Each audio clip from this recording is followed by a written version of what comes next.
할렐루야. 옆에 사람 축복합니다. 잘 오셨습니다. 올해도 승리하십시오. 예, 하나님의 말씀 누가복음 2장입니다. 누가복음 2장 8절부터 14절입니다.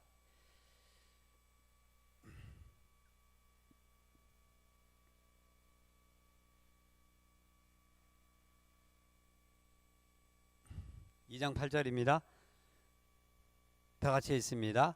그 지역의 목자들이 밤에 밖에서 자기 양떼를 지키더니 주의 사자가 곁에 서고 주의 영광이 그들을 두루 비침에 크게 무서워하는지라. 천사가 이르되 무서워하지 말라. 보라, 내가 그 온 백성에게 미칠 큰 기쁨의 좋은 소식을 너희에게 전하노라.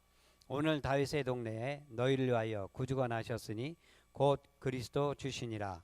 너희가 가서 강보에 쌓여 구유에 뉘어 있는 아기를 보리니 이것이 너희에게 표적이니라 하더니 호련히 수많은 천군이 그 천사들과 함께 하나님을 찬송하여 이르되 지극히 높은 곳에서는 하나님께 영광이요 땅에서는 하나님이 기뻐하신 사람들 중에 평화로다 하니라. 아멘. 사람이신 하나님, 사람이신 하나님이란 이야기를 들어보신 적이 있으십니까? 사람이신 하나님. 아니, 사람이면 사람이고 하나님이면 하나님이지 어떻게 사람이면서 하나님일 수 있어? 이렇게 우리가 의아해할 수 있지요. 그런데 사람이신 하나님이라는 이야기를 성경에서는 주제로 다루고 있어요. 특히 신약 성경이 그렇습니다. 도저히 있을 수 없는 사실, 말도 안 되는 말이지만 이것이 사실이기 때문에 그렇습니다.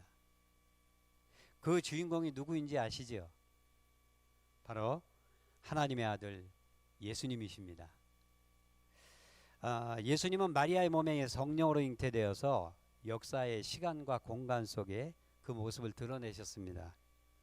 이것을 일컬어서 성육신, 따라해 볼까요? 성육신. 성육신이라고 해요. 성육신, 대성자, 육체 육자, 몸신자 이렇게 하죠. 몸을 이루었다, 몸으로 오셨다 하는 뜻이에요. 어떤 분은 그 성자를 거룩한 성자를 써서 거룩한 몸이다, 뭐 이해는 되지만 거룩한 몸으로 오셨다는 것이 아니라 그냥 육신을 입고 오셨다, 하나님이신 그분이 육신으로 오셨다 해서 성육신 이렇게 말합니다. 영어로는 인카네이션 이렇게 말하고 있어요. 그런데 예수님이 성육신은 단지 한 어린아이의 탄생이 아닙니다.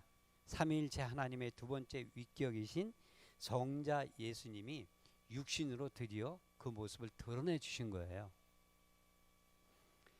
예수님은 참 하나님이시면서 참 사람이셔요. 그러니까 예수님 안에 참 하나님이시니까 하나님의 신성, 하나님의 성품인 신성이 가득합니다. 또 예수님이 참 사람이기 때문에 사람의 인성으로 또 가득해요. 예수님의 한 인격 안에 신성과 인성이 함께 있습니다. 이 성품은 두 예수님 안에서 서로 혼동되거나 혼합되지 않고 서로 구별되어 있습니다. 분리되지도 않지만 하나로 결합되어 있지만 그러나 그렇다고 해서 혼합되어 있지는 않습니다. 그러나 정확하게 인성과 신성이라는 것이 정확히 구별이 됩니다. 그런데 이러한 일은 창세 이전에도 없었고 이후에도 없는 단 하나의 사건이에요. 성육신은 놀라운 사건이죠. 한 인격 안에 하나님이신 분이 또 한 인격 안에 어떻게 사람의 하나님으로서 하나님의 모든 성품과 사람으로서 사람의 모든 성품이 하나로 결합되어 있다. 이 말도 안 되는 거거든요. 그런데 예수 그리스도 안에서 이것이 사실로서 존재합니다. 그럼 왜 하나님이신 예수님이 육신을 입고 사람으로 오신 걸까요? 바로 죄 가운데 있는 사람들을 구원하기 위해서입니다. 오늘 말씀을 통하여서 죄인을 구원하러 오신 예수님, 사람이신 예수님을 새롭게 만날 수 있기를 바랍니다. 첫 번째로 성육신 이전의 예수님은 어떤 분이셨을까? 성육신 이전의 예수님, 우리가 참 하나님 이렇게 말하고 있는데 성육신 이전의 예수님은 하나님이세요. 우리가 요한복음 1장 1절부터 3절에 보면 태초에 말씀이 계시니라. 이 말씀이 하나님과 함께 계셨으니 이 말씀은 곧 하나님이시니라. 그가 태초에 하나님과 함께 계셨고 만물이 그로 말미암아 지은 바 되었으니 지은 것이 하나도 그가 없이는 된 것이 없느니라. 예수님은 태초부터 하나님과 함께 계신 분, 하나님과 동등하신 분, 하나님이시다 이렇게 말하고 있어요. 또 만물이 그로 말미암아 지은 바 되었다. 만물의 창조주라 이렇게 말하고 있습니다. 예수님은 육신을 입고 지상에서 사역을 하실 때도 종종 성육신 이전의 자기의 상태에 대해서 이렇게 말하고 있습니다. 종종 말씀하셨는데 요한복음 8장 58절에 보면 진실로 진실로 너희에게 이르노니 아브라함이 나기 전부터 내가 있느니라. 아브라함이 나기 전부터 내가 있다. 그러니까 이 말을 듣고 많은 사람들이 돌을 들어서 쳐서 죽이려고 했어요. 아니 네가 50도 안 됐는데 아브라함보다도 먼저 있었냐? 근데 분명히 예수님은 말씀합니다. 나는 아브라함이 태어나기 전부터 있었다. 그리고 아브라함이 나기 전부터 내가 있느니라 하면서 현재형을 쓰고 있습니다. 내가 있었다고 말하지 않아요. 내가 있느니라. 그때부터 계속 항상 있다 하는 뜻입니다. 현재형이에요. 그러니까 늘 있는 분, 항상 있는 분은 누구입니까? 변하지 않고 늘 있는 분은 하나님밖에 없어요. 아브라함이 나기 전부터 내가 있느니라 이렇게 말하는 것은 뭐냐면 내가 하나님이다. 참 하나님이다 하는 뜻이에요.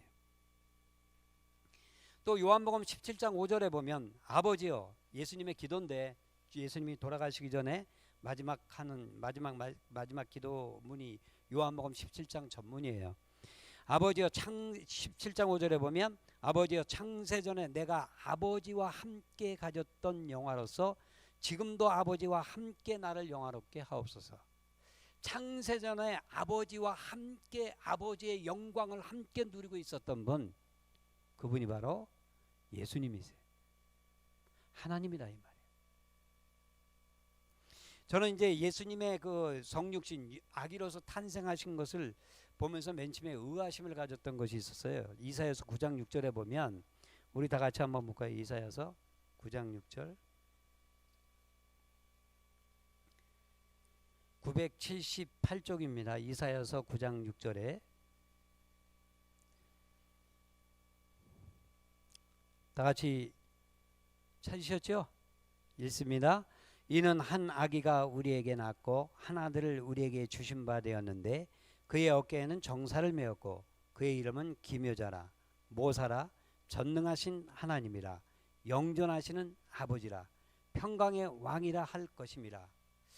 저는 이걸 읽으면서 야, 이거 참 너무 모순되다. 어떻게 한 아기가 태어나는데 그 아기를 가리켜서 전능하신 하나님이다, 아기를 가리켜서 전능하신 하나님이라고 말하는 게 어디 있습니까? 또 그 한 아기를 가리켜서 영존하신 아버지라. 아니 아기 보고 영존하시는 아버지라고 말하는 게 세상에 어디 있습니까? 그런데 예수 그리스도에게는 이것이 해당된다는 거예요. 왜냐하면 예수님은 창세 이전에 하나님 아버지와 함께 계셨던 하나님이시고 영존하신 하나님이라는 거예요. 하나님 아버지와 동격이다 이 말이에요. 그리고 아버지의 명령을 받고서 이 땅에 오셨기 때문에 영존하신 아버지라 그렇게 말해요. 그 한 아기를 가리켜서. 그러니까 우리가 한 아기를 볼 때, 성탄절에 한 아기를 볼 때 한 아기를 보는 것이 아니라 그 아기를 보면서 전능하신 하나님을 볼 수 있는 사람이 믿음의 눈이 열린 사람이에요. 그 한 아기를 보면서 영존하시는 아버지, 영원히 존재하시는 그 하나님 아버지를 볼 수 있는 사람은 복된 사람입니다. 그래서 예수님께서는 그랬죠. 제자 빌립에게 나를 본 자는 나를 본 것이 아니라 나를 보내신 아버지를 본 것이다. 또 나를 믿는 자는 나를 믿는 것이 아니라 나를 보내신 하나님 아버지를 믿는 것이다. 예수님과 하나님은 동일하시고 예수님 안에 하나님 아버지의 모든 것이 들어있기 때문입니다. 그래서 비록 예수님이 마국간에서 초라하게 태어났어도 그때 예수님이 태어나셨을 때 베들레헴 외곽 들판에서는 그 목자들에게 하나님의 영광이 비쳤죠. 그리고 천사들의 대합창이 울려 퍼졌습니다. 조금 아까 본문 읽었죠. 누가복음 2장에 다시 한번 돌아갑니다. 누가복음 2장에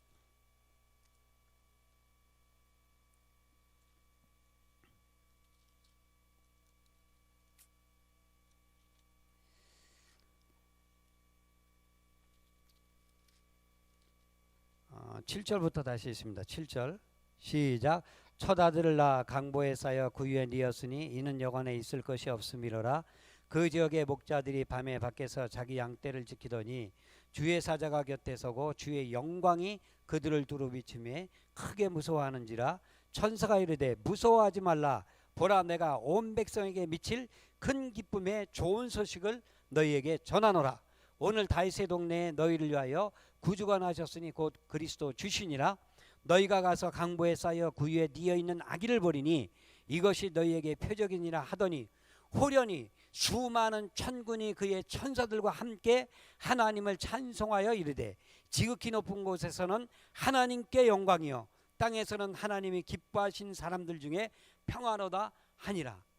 그 들판에 하나님의 영광이 찬란하게 비치면서 수많은 천군, 이루 말할 수 없는 그 하늘나라의 군사들과 하늘나라의 천사들이 나타나서 대합창을 하잖아요.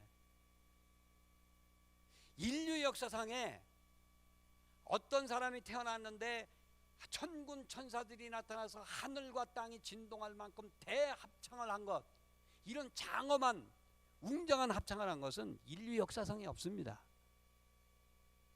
오직 하나님의 아들이신 예수 그리스도, 하나님이신 그분이 육신을 입고 이 땅에 오셨을 때 수많은 천군 천사들이 하나님을 찬송하며 하나님께 영광을 돌렸습니다. 그러므로 성육신 하기 전에 예수님, 그 예수님은 성삼위일체 하나님의 제2의 위격이라고 그러죠. 성부 성자 성령의 성자 하나님의 위격, 그 위격으로 계신 하나님이십니다. 성삼위 중에 한 위로서 계신 그분이 아기 예수님으로 육신을 입고 우리의 삶 가운데 오신 거예요. 그래서 아기 예수님을 믿게 될 때 하나님의 영광을 우리가 받아들이게 되고 또 하나님을 받아들이게 되면서 하나님의 종기를 맛보게 되는 축복이 있습니다. 아기 예수님을 통해서 하나님을 만나고 또 하나님의 영광을 경험할 수 있게 되기를 바랍니다. 또 성육신 하신 예수님은 어떤 모습이었는가? 성육신 하신 예수님, 하나님은 하나님의 모든 속성을 가지고 있듯이 육신을 입고 왔다면 사람의 모든 속성, 사람의 모든 성품이 있는 거예요. 그러니까 하나님이신 예수님은 성탄전에 육신을 입고 오심으로써 사람의 것을 그대로 취하신 겁니다. 사람이 되신 거예요. 그래서 하나님이 인간의 인성을 취하신 최초의 사건이자 최후의 사건이죠. 예수님은 육신을 입고 오심으로써 참 사람이 되신 것입니다. 그리고 육신의 모든 불편함을 감내해야만 했습니다. 뭐 얼마 전에도 인터넷에 보니까 예수 그리스도의 모습 하면서 인터넷에 이제 나온 게 있어요. 우리 예수 그리스도의 모습 보니까 중동 지역의 30대 후반, 한 키가 예수님 키가 한 150 정도에서 깡마른 체격의 분이었다. 그러면서 얼굴 이렇게 딱 보여주는데 정말 못생겼더라고요. 코도 그냥 뭉뚱그려지고 얼굴도 새까맣고, 중동 사람이니까 얼굴도 새까맣고 털도 이렇게 있고 그런데 아이고 정말 못생겼다. 근데 예수님의 육신을 입고 오신 예수님의 모습을 이사야서 53장 2절에 이렇게 말하고 있어요. 그는 주 앞에서 자라나기를 연한 순 같고 마른 땅에서 나온 뿌리 같아서 고운 모양도 없고 풍채도 없은즉 우리가 보기에 흠모할 만한 아름다운 것이 없도다. 예수님에 대한 그 성경의 그 모습이에요. 뭐냐면 고운 모양도 없대요. 우리는 뭐 화장하고 뭐 그러니까 요즘엔 남자들도 화장해갖고 남자들도 피부가 곱고 멋있잖아요. 뭐 중동 지역의 햇빛 가운데 자외선에 노출되어 있는데 고운 모양이 어디 있겠습니까? 풍채도 없대요. 뭐 150 정도 이렇게 보니까 뭐 아이고 뭐 진짜 볼품 없더라고요. 그리고 우리가 보기에 흠모할 만한 아름다운 것이 없다. 뭐 영화에서 보면 예수님은 정말 멋있잖아요. 아름답잖아요. 영화 배우 멋진 분, 최고 멋있는 분 딱 갖다 놓고 보기만 해도 저분은 예수님이야. 그냥 나타나잖아요. 그런데 예수님은 딱 갖다 놓으면 예수님 어디 계신 거예요? 누가 예수님이에요? 할 정도로 예수님은 고운 모양도 없고 풍채도 없고 보기에 흠모할 만한 아름다운 것이 없다고 성경에 이렇게 말하고 있다고요. 죄송하지만 예수님은 저보다도 약간 못생기신 것 같아요. 저는 그래도 이렇게 서 있으면 여기 스포트라이트 받고 그러면 봐줄만 하잖아요. 죄송스럽지만 예수님은 여기 스포트라이트 받으면 빨리 좀 내려갔으면 좋겠다. 왜 저분이 저기에 있는 거야? 그럴 정도로 못생기신 분이 우리 주님이세요. 왜냐하면 예수님은 우리의 육신을 입고 오셨는데 육신의 모든 연약함, 불편함 이런 걸 다 감내해야 되기 때문에 육신의 가장 낮은 부분으로 오셨거든요. 그러니까 육신으로 보기에 조금 더 아름다운 것이 없는 분, 그분이 예수님이세요. 그러니까 우리는 그래도 수요 예배에 앉아 계신 분들은 보니까 예수님보다는 조금 좀 나으신 것 같아요. 근데 하나님 보시기에 아름답게 창조되었지만 죄에 끌려가는 사람들의 모습, 그런 모습을 보여주기 위해서 예수님이 정말 보기에도 흠모할 만한 것이 없는 분으로 오신 것이 아닌가.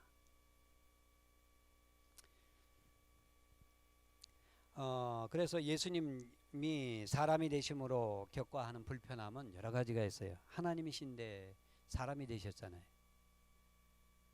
그 첫 번째로 보면 예수님은 육신을 입고 세상에 오심으로 무한하신 분이 유한한 분이 된 거예요. 또 영원하고 초월하시는 분이 시간 속으로 들어와서 조건들을 따라야 돼요. 제한을 받게 됐어요. 또 영원 불변하시는 분, 결코 변하지 않는 분이 변하시는 분이 됐어요. 아기가 됐다, 소년이 됐다, 청년이 됐다.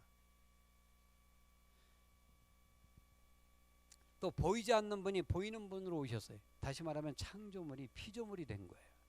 창조물이 피조물이 되었다는 것 자체가 어마어마한 불편입니다. 또 모든 것을 보존하시는 분이 보존받는 자가 된 거예요. 그리고 전능자가 가장 연약한 자가 되었어요. 이것이 사람의 모습으로 오신 예수님이에요. 육신으로 오신 성육신하신 예수님입니다. 그게 우리의 실상이기도 하죠. 그래서 예수님에 대해서 빌립보서 2장 7절과 8절에 그는 오히려 자기를 비워 종의 형체를 가지사 사람들과 같이 되셨고 사람의 모양으로 나타나서 자기를 낮추시고 죽기까지 복종하셨으니 그 십자가에 죽으십니다. 사람들과 같이 돼서 종과 같이 되었단 말이에요. 그래서 자기를 낮추고 죽기까지 복종하셨다. 이것이 예수님, 성육신하신 예수님의 겸손하신 모습입니다. 그러니까 이건 있을 수 없는 것이 되어진 거죠. 예수님 이미 육신을 입고 오신 그 사실 자체가 정말 말할 수 없는 은혜요 축복입니다. 그러니까 죄 있는 육신의 모양으로, 특별히 예수님은 죄 있는 육신의 모양으로 오셨는데 하나님의 아들이 가장 이상적인 조건 아래서 사람이 되었다 할지라도 피조물로 오신 거예요. 지금 말한 이 여러 가지 조건에 제한된 모습으로 온 것입니다. 뭐 하나님과의 상하관계, 복종의 관계로 오신 겁니다. 하늘 영광을 버리고 비천한 모습으로 오신 거예요. 그런데 성육신이라고 하는 것은 가장 이상적인 그런 모습으로 온 것이 아니라 가장 낮은 곳, 가장 비천한 곳으로 내동댕이 쳐진 것과 마찬가지입니다. 그렇게 낮게 오신 거예요. 그래서 로마서 8장 3절에는 이렇게 말합니다. 자기 아들을 죄 있는 육신의 모양으로 보내어 육신의 죄를 정하사, 죄 있는 육신의 모양으로 그 아들을 보내셨다는 거예요. 우리의 육신이, 예수님이 우리의 육신의 모습을 따를 때 영광스러운 육신, 혹은 자랑스러운 육신, 뽐낼 만한 육신, 혹은 존귀 가운데 있는 육신 이렇게 말하지 않습니다. 죄 가운데 있는 것은 하나님이 죄는 원수라고 여겼잖아요. 도저히 그냥 용납할 수 없는 그런 육신을 입고 오신 것이 바로 예수님의 성육신입니다.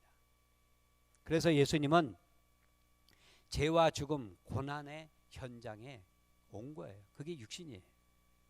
예수님의 육신은 사람은 육신인데 그 육신 안에는 죄가 있죠. 사망도 있습니다. 고통도 있습니다. 저주가 있습니다. 예수님이 그 속으로 그렇게 오신 거예요.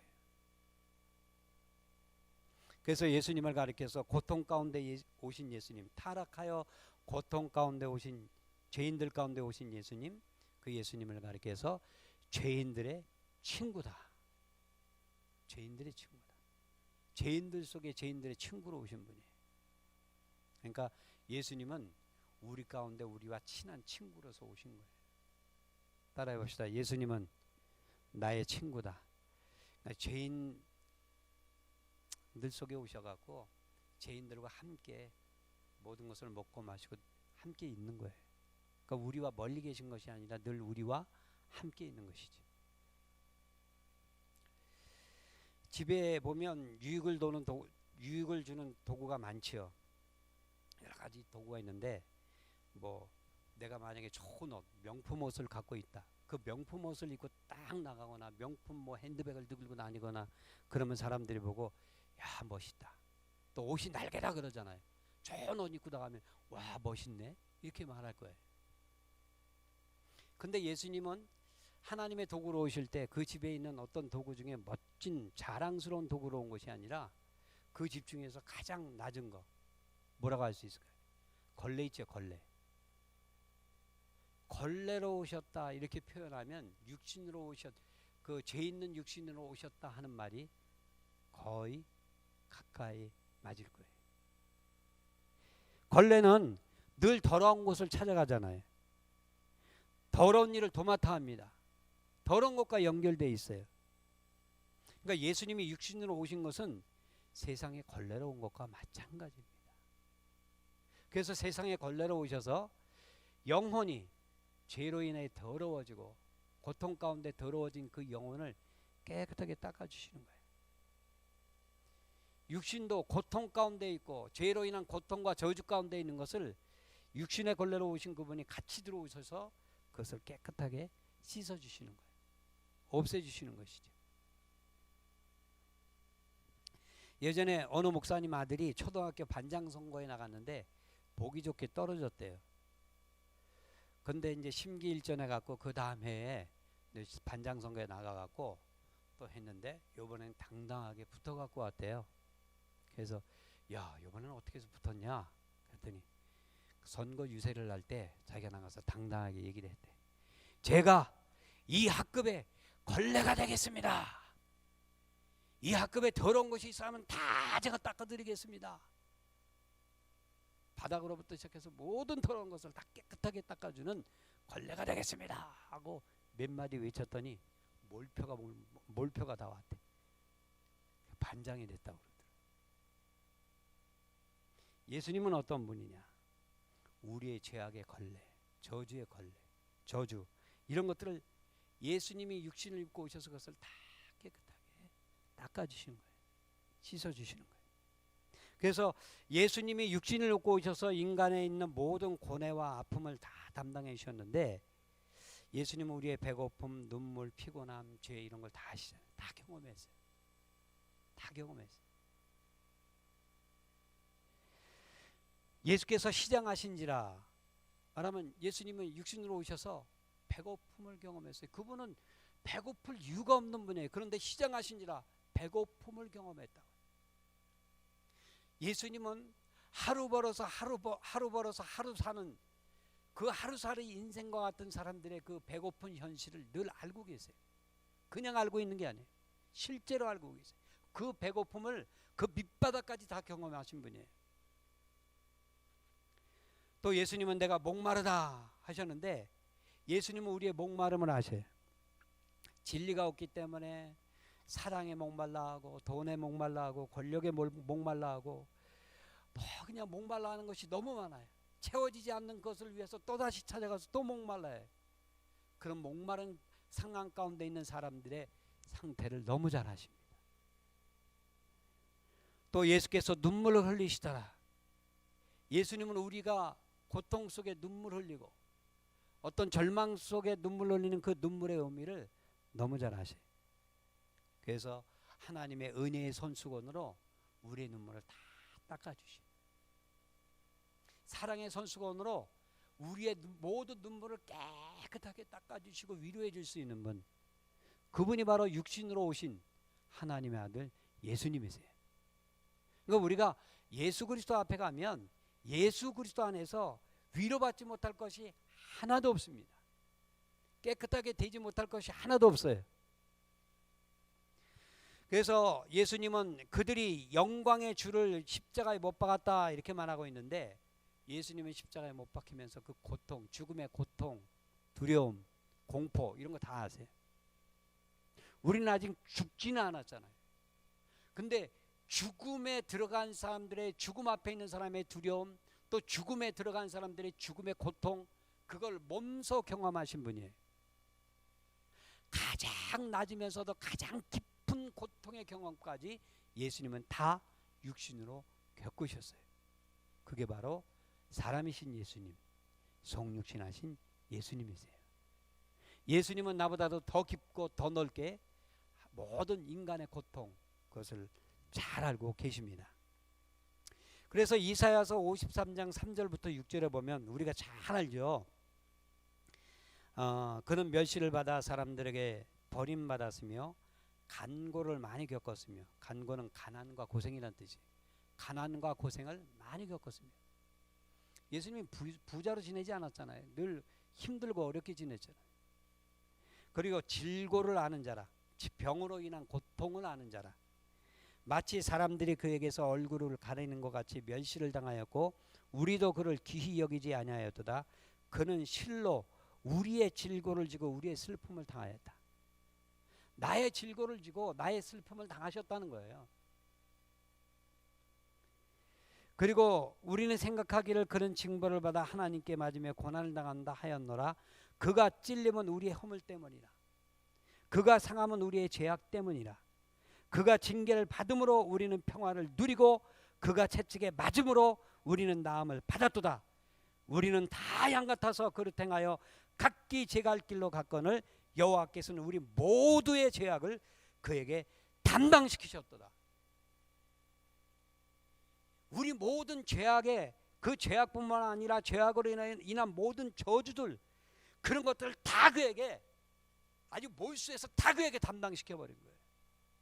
내 일생에 걸쳐서 겪어야 될 모든 가난, 질고, 그리고 멸시, 찔림, 상함, 징계, 채찍에 맞음, 죽음으로 인한 고통 다 그에게 그냥 쏟아 부어 버렸단 말이에요. 예수님이 육신으로 오셔서 그것을 다 맡아주신 거예요. 그러니까 내 것은 이미 나에게서 내 평생에 살아가면서 겪어야 될 모든 저주가, 모든 악한 것이 예수 그리스도 앞에 다 그냥 덮어 씌워져서 예수님이 그것을 다 가지고서 십자가에 고통당하면서 다 그냥 박아버린 거예요. 그게 바로 육신으로 오신, 사람으로 오신 예수님의 하신 일입니다. 그래서 예수님의 육신 자체를 가리켜서, 히브리어로 예수님의 육신 자체를 가리켜서 바사르 이렇게 말해요. 바사르라고 하는 말은 뭐냐면 히브리어로 복음이라는 뜻이에요. 복음. 예수님의 육신 자체가 복음이라는 거예요. 왜? 그 육신으로 친히 죄악 가운데 있는 모든 죄와 저주와 고통과 이 모든 악한 것들을 다 담당했기 때문에, 그래서 예수님의 육신 자체가 우리의 복음이다 이렇게 말해요. 만약에 예수님이 육신으로 오지 못했다면 우리는 이 복음을 우리가 직접 손으로 만지고 눈으로 보고 우리의 귀로 겪고 우리의 삶 속에서 그분을 만날 수 없어요. 그분이 한 아들로서, 아기로서 육신을 입고 오셨기 때문에 우리가 이것을 다 이길 수 있게 되는 것입니다. 그래서 이사야서 52장 14절에도 보면 그의 모양이 타인보다 상하였고 그의 모습이 사람들보다 상하였으므로 많은 사람이 그에 대하여서 놀랐다.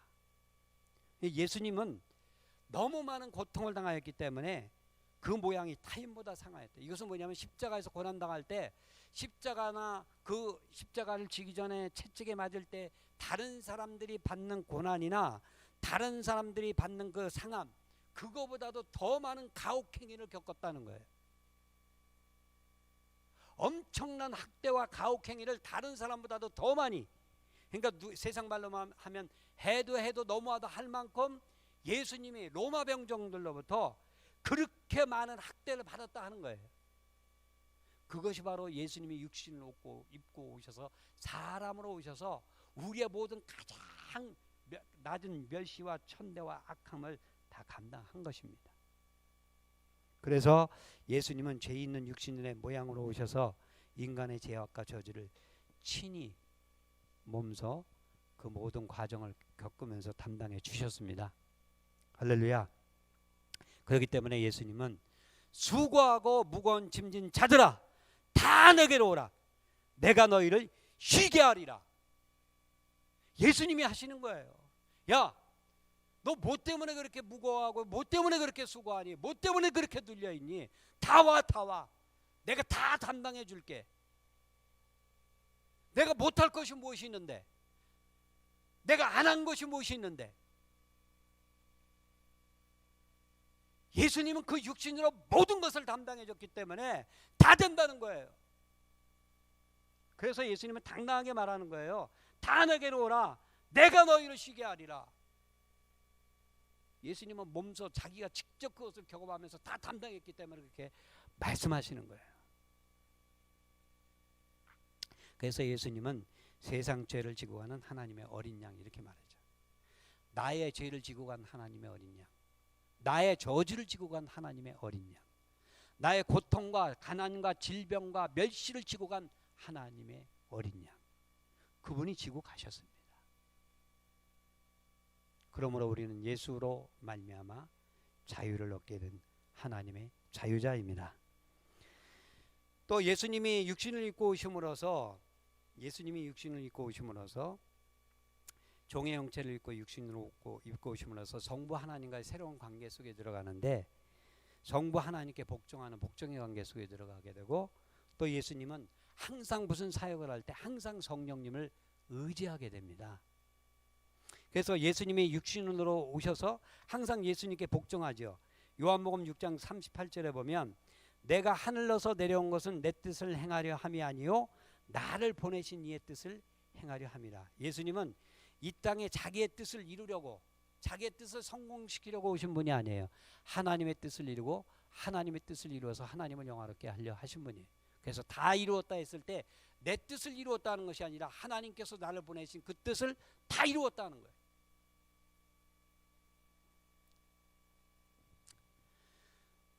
그리고 성부 하나님이 자신 안에 생명을 가진 것처럼 성자 예수님이 성부 하나님의 생명을 가지게 되었다 이렇게 말하고 있어요.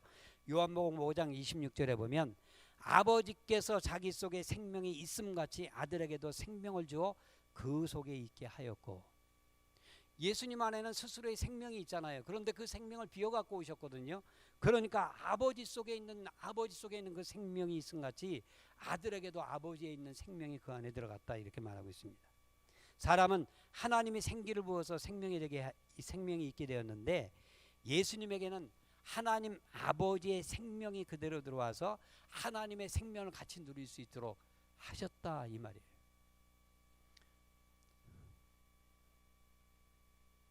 조금 이해가 되시겠어요? 또 예수님은 자신을 낮췄다. 요한복음 14장 28절에 보면 아버지는 나보다 크십니다. 아버지와 동등하신 분이잖아요. 그런데 그분이 육신을 입고 오심으로 낮은 자, 하나님 아버지를 더 크다고 이렇게 말합니다. 또 예수님은 전지하신 분이지만 마태복음 24장 36절에 보면 그러나 그날과 그때는 아무도 모르나니 하늘의 천사들도 아들도 모르고 오직 아버지만 아시느니라. 자기도 모든 것을 다 알고 있지만 육신을 입고 오심으로 인하여 하나님 아버지께 자기 자신의 모든 부분은, 어떤 부분은 하나님 아버지께 양보한 부분들이 있다는 거예요. 그러니까 자기 자신을 제한하는 것이죠. 예수님은 자신을 죽기까지 또 낮추셨지요. 이렇게 죄로 물든 육체에서 자유롭게 되는 길은 뭐냐? 예수님도 이 땅에 오셔서 하나님의 뜻대로 순종하니까 자유자가 된 것처럼 우리도 하나님의 말씀을 늘 묵상하고 하나님의 말씀을 선포하면서 그 하나님의 말씀에 순종할 때에 진정한 자유자가 됩니다. 하나님의 뜻이라고 하는 하나님의 말씀을 붙잡고 가면 우리가 세상에서 자유자가 되고 죄로부터 자유자가 되고 마귀로부터 악으로부터 자유롭게 되는 진정한 자유자가 되는 거예요. 하나님께 종이 되면 진정한 자유자가 되는 축복이 있습니다.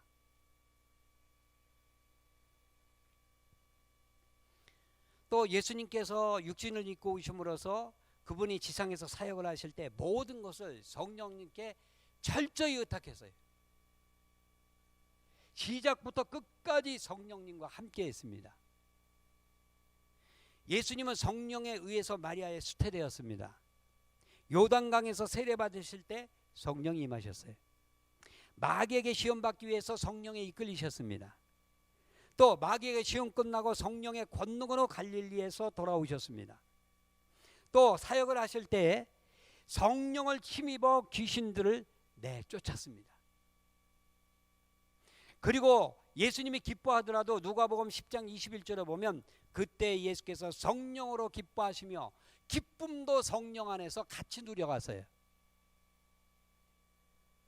또 예수님께서 자신을 희생제물로 드릴 때도 히브리서 9장 14절에 보면 영원하신 성령으로 말미암아 흠없는 자기를 하나님께 드렸다 이렇게 말합니다. 또 부활할 때도 성령으로 말미암아 부활했어요. 로마서 1장 4절에 보면 성결의 영으로는 죽은 자들 가운데서 부활하사 능력으로 하나님의 아들로 선포되셨으니 이 성결의 영이 성령이십니다.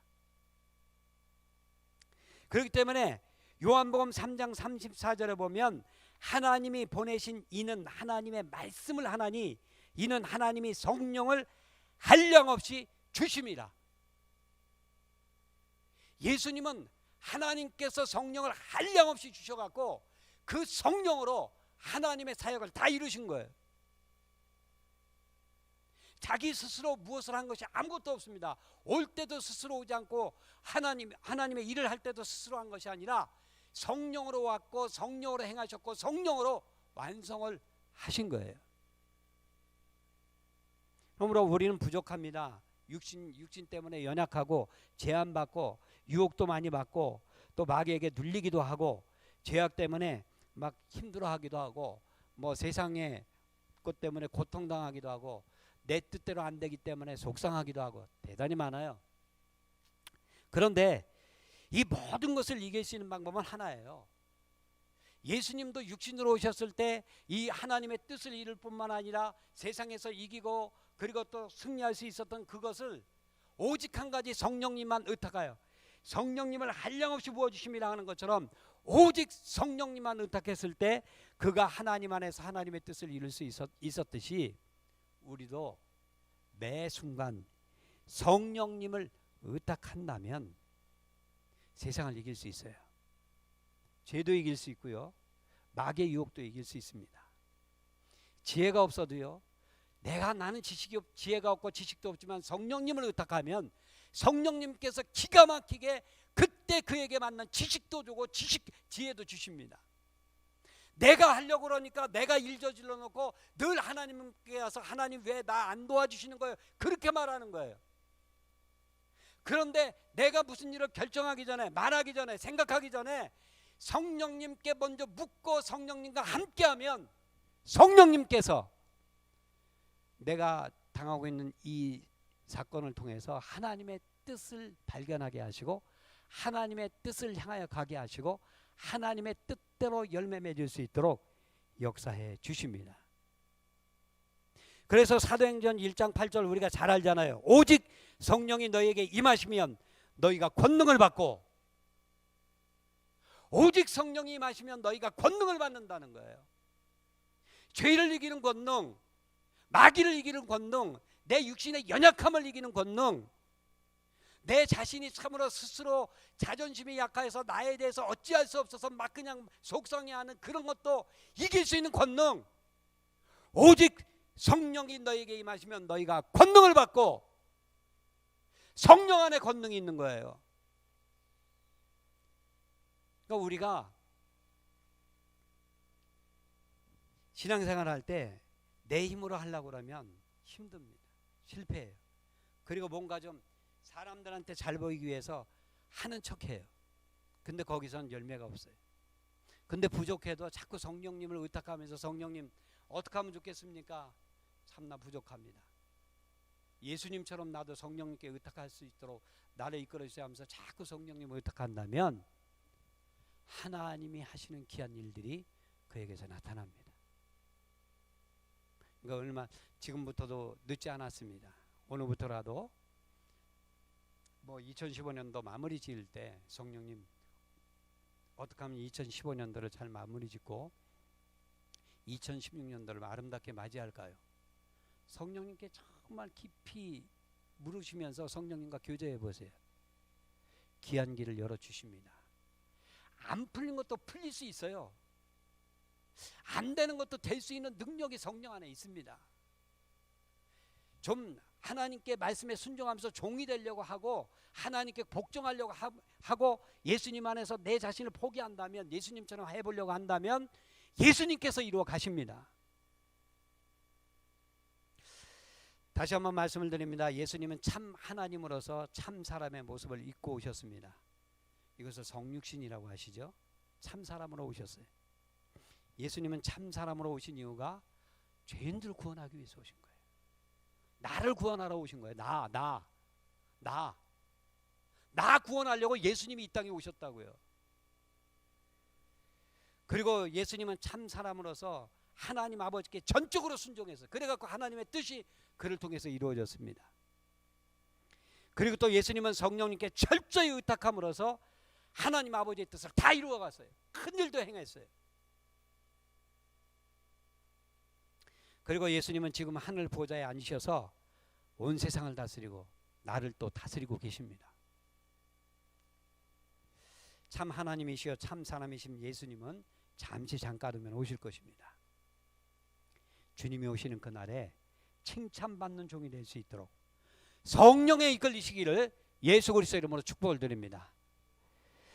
우리 시간 기도할 때 주님, 나 정말 예수님도 이렇게 자기 자신을 철저히 낮추어서 나를 찾아오시려고 육신으로, 정말 낮고 천한 육신으로 나에게까지 찾아오셨는데, 나도 하나님 앞에 내 자신을 철저히 낮춰서 우리 하나님의 말씀에 복종하게 하시고 성령에 의탁하여 하나님의 뜻을 이루는 자, 성령에 의탁하여 하나님의 말씀에 순종하는 자가 되게 해달라고 우리 주님 앞에 주여 두 번 부르고 기도하십니다.